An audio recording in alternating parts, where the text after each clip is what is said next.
There's a specific moment that happens in relationships, usually around month 3 or 4, where she starts testing something she won't name out loud. She's not looking for grand gestures or expensive gifts. She's looking for evidence that you notice things without being prompted, that you remember details she mentioned once and never repeated, that your attention to her doesn't require her constant performance to maintain it. And most men fail this test without ever knowing it existed, because they're still operating on the level of obvious effort rather than absorbed awareness. The things women genuinely appreciate in relationships aren't the things men typically compete on. They're not about status or resources or even conventional romance.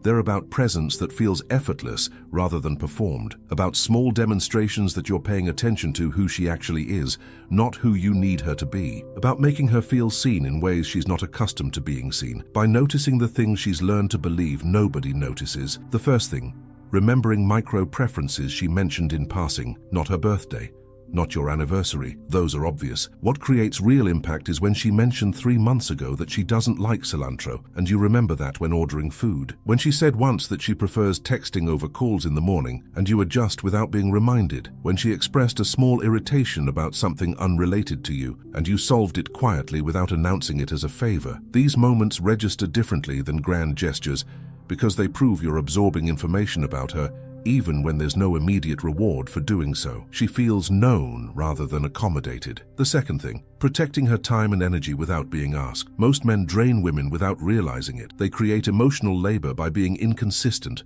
requiring constant clarification, making plans that fall apart, bringing chaos that she has to manage. The man who appreciates her time, who shows up when he says he will, who handles logistics so she doesn't have to, who notices when she's tired and adjusts plans accordingly without her having to request it, becomes rare. Not because he's exceptional, but because baseline consideration has become uncommon. When you remove the mental load of managing you, she experiences relief she didn't know she was missing. The third thing, creating pockets of silence where she doesn't have to perform. Women spend enormous energy managing how they're perceived, adjusting their tone, calibrating their appearance, monitoring their emotional expression to ensure they're not too much or too little of anything. The man who can sit with her in complete silence without needing entertainment, without requiring her to be on, without interpreting quiet as rejection, he gives her something most relationships don't: permission to just exist without production value. That silence, that acceptance of her neutral state,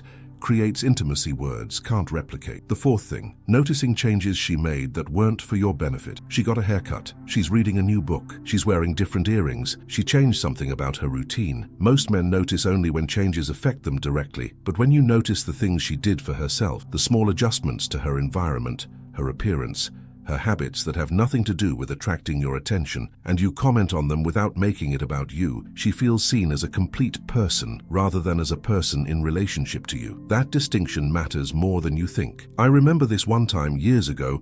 I was with someone who would check my hands every few days, not to comment on whether I had painted my nails or not, but because she'd noticed I had this habit of picking at my cuticles when I was stressed. She wasn't trying to fix me or tell me to stop. She'd just gently take my hand, look at it and say nothing. Just acknowledgement that she saw the pattern, that she was tracking my internal state through these small physical tells I thought nobody noticed. That did something no conversation about stress ever could. It made me feel known beneath the level of language. The fifth thing, defending her in her absence. Anyone can be supportive to her face. That's basic relationship maintenance, but what she rarely sees, and what gets reported back to her eventually, is how you speak about her when she's not in the room. When someone makes a joke at her expense and you don't laugh. When someone questions your choice of partner and you shut it down without hesitation. When you talk about her to others with the same respect you show her directly. She finds out, eventually, how you represent her in private, and that representation tells her whether your regard for her is performance or conviction. The sixth thing, handling her emotional intensity without making it about your discomfort. When she's upset about something that seems minor to you, when she's processing out loud, when she needs to cycle through emotions that don't resolve in neat timelines, most men either try to fix it immediately or withdraw because they can't tolerate the discomfort of witnessing unresolved feeling. The man who can be present without needing to solve, who can hold space for her emotional weather without personalizing it, or rushing her through it becomes irreplaceable. Not because he's a therapist, but because he doesn't treat her emotional experience as an inconvenience requiring quick resolution. The seventh thing, maintaining your own life with the same intensity you had before her. This sounds counterintuitive, but women lose respect for men who collapse their entire existence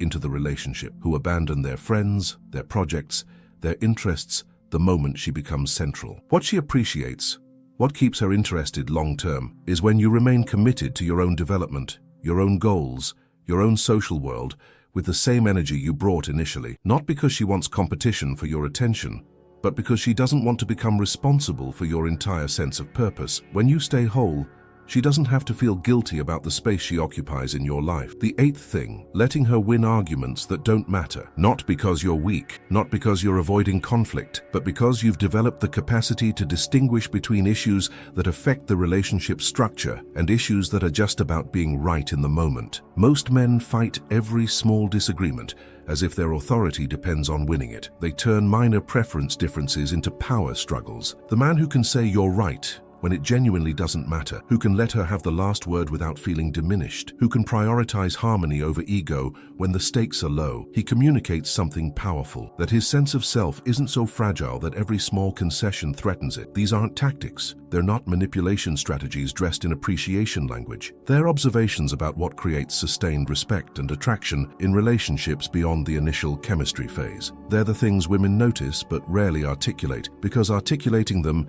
makes them sound demanding or makes the man's effort feel less genuine. But when these things happen naturally, when they emerge from actual attention and care rather than strategic performance, they separate the men she keeps from the men she leaves, often in ways she can't fully explain even to herself.